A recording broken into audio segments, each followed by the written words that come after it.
So where are you going to sleep? What you can do in New Zealand, if you come in spring or summer, you can bring a bivvy bag. I mean, you could also do it in winter. It's not that cold here in the North Island.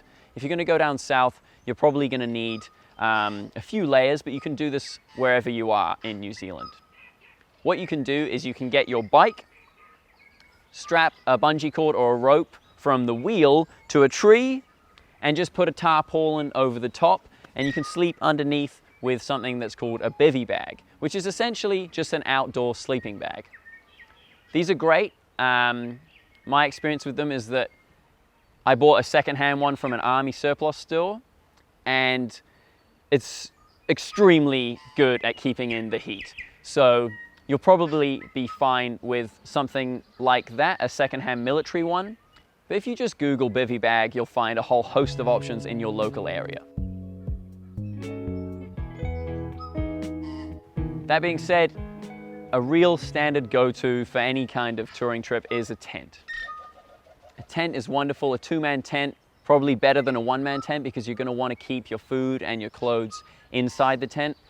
My experience with one-man tents is they're not quite big enough for all of your stuff and you. So get a cheeky second-hand two-man tent and you'll be sweet as to get on the road. A great selling point for New Zealand is that there's no lethal mammals here for humans.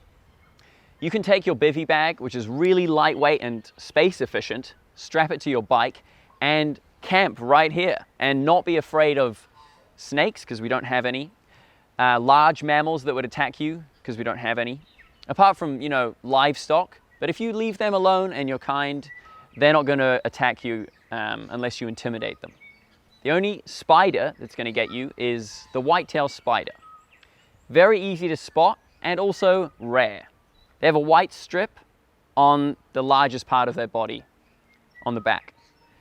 But yeah, honestly, I've seen like one, and yeah, never again. It's not like Australia here, it's pretty chill. And the birds aren't aggressive unless you're gonna run over their eggs.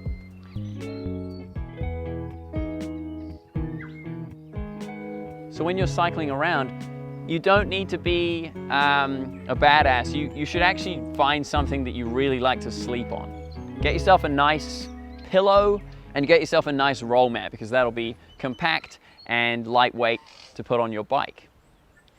These sorts of things, these small comforts, are actually just going to make you want to stay out on the road for longer. And that's just going to make a more enjoyable experience, because you really, I mean, we all need to sleep, but when you're cycling for 12 hours or 8 hours a day, it's going to catch up on you. So you want to come home, or, well, you're not going to go home, but at the end of the day when you're riding, you want to pull in somewhere beautiful, roll out your roll mat, and have a beautiful, easy sleep.